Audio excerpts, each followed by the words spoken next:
of people. My Lords, I would like to add my thanks to the Most Reverend Primate for calling this timely debate today. Whilst the debate is focused on foreign defence and international development policy, I can't help but think that it is timely for our domestic political relationships as well. I would also like to acknowledge the work of my noble friend, the Archbishop, in the field of reconciliation and his commitment to it as one of his 3 key priorities as Archbishop. His focus on it as a discipline has the potential to restore it to our national foreign policy skill base, and in doing so, he has brought the wealth of both his international and domestic experience to addressing this issue. Reconciliation, though, is generally understood to be the establishment of friendly relations. It sounds so easy, the establishing of friendly relations.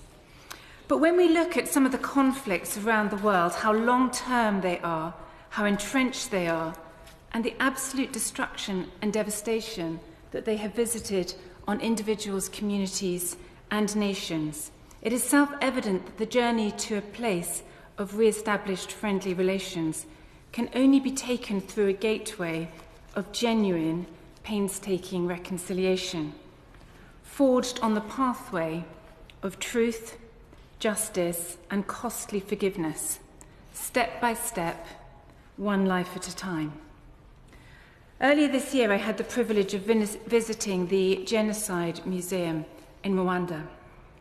It tells the story of how the genocide was systematically created and how reconciliation was painstakingly forged over a 10-year period. If ever there is a warning not to walk the path of identity politics, it is Rwanda. But the hope and reconciliation that has been established step by step, one story at a time, one commemoration at a time, is remarkable and deeply moving. This meaningful reconciliation in a post-conflict environment required a bottom-up approach that focused on the past trauma of individuals and communities, so as not to pass on intergenerational anger and cause violent recurrences. But there was also a role for an approach to reconciliation that was high profile and situated at the national level, and involved mechanisms that attempted to create reconciliation by bringing atrocities to public awareness through truth-telling, confession, apology, and making recommendations regarding the prevention of further abuses. So why is it so necessary to include the skill of reconciliation in our foreign defence and international development policy? Surely peacemaking is sufficient. Reconciliation is hugely important if we want to see a permanent closure to conflict. If we want to see this permanent end to conflict in regions of the world where there have been repeated bouts of violence, followed by peace, followed by repeated violence, the reconciliation process is crucial. Almost 2/3 of all armed conflicts that ended in the early 2000s had relapsed within 5 years.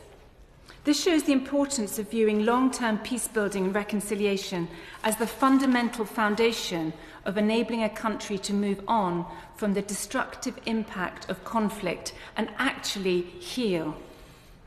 But reconciliation is also crucial as a foundation stone for real international development. The 2018 Legatum Prosperity Index, of which I declare an interest, clearly illustrates that whilst global prosperity is rising, the gap between those nations at the top and those at the bottom of the index is widening. As many parts of the world become more prosperous, others are falling behind. This is primarily being driven by deteriorating safety and security, which has continued to decline across the globe, falling in 5 out of 7 regions.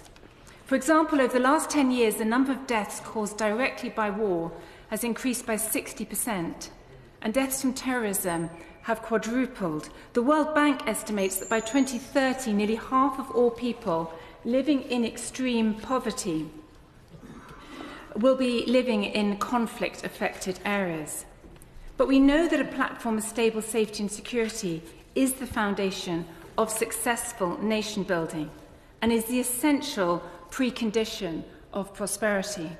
It is key that in our international development work and in our foreign policy, the UK plays a role in the ending of conflict and supports the transition to the rebuilding of a nation, if we are to see the people that we are investing in through our international development programmes really flourish on a long-term basis.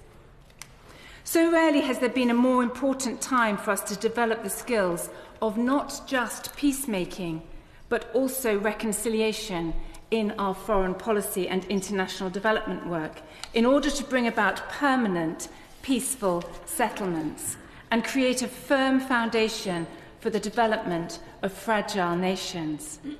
I welcome this approach in understanding that the aim is not just to end conflict and create a physically safer environment, but to go further and to see reconciliation as a key part of enabling a country to rebuild and bring to an end the cycle of peace, violence, peace, violence. The UK already has a strong record to build on. Our government's commitment to nurturing peace and stability is well known. It features in the National Security Strategy, Foreign Office priorities and the UK aid strategy. The National Security Strategy and Strategic Defence and Security Review in 2015 included a commitment to spend at least 50% of DFID's budget in fragile states and regions. The role of the Cross-Departmental Government Stabilisation Unit plays an important role in ending conflict, and their priorities are increasingly including work on reconciliation. The nature of reconciliation means that in order to be most effective, it must be driven and supported from within a country itself. But that does not mean that Britain cannot play an important role in aiding the creation and sustaining of effective reconciliation. By keeping reconciliation at the heart of British foreign, defence and international development policy, we have a strong role to play. The coordination of the stabilisation unit across departments is a welcome example of collaboration, but we should be routinely seeking to include explicit peace-building and reconciliation goals into policy dialogue at all levels, and I support the proposed creation of a reconciliation unit within government. We should be looking for further opportunities to weave reconciliation and peace-building goals into diplomatic, trade, aid and national security strategies, where these relate to conflict, post-conflict or conflict prevention settings. We need to ensure that across all levels of government, key decision makers fully understand what reconciliation as a permanent peace-building tool can achieve, and the long-term incremental nature of reconciliation. If reconciliation is generally understood to be the re-establishment of friendly relations, the journey to a place of re-established friendly relationships can only be taken, as I have said, through a gateway of genuine, painstaking reconciliation, as we have seen forged on that pathway of truth, justice, and costly forgiveness. We have made a start on this journey, and I look forward to hearing the Minister's plans of how we can further intertwine this essential work into UK government foreign policy. What we have done, that we can, when we have done that, we can apply these skills back into our own political setting at this time. And remember that above all else, there is humanity.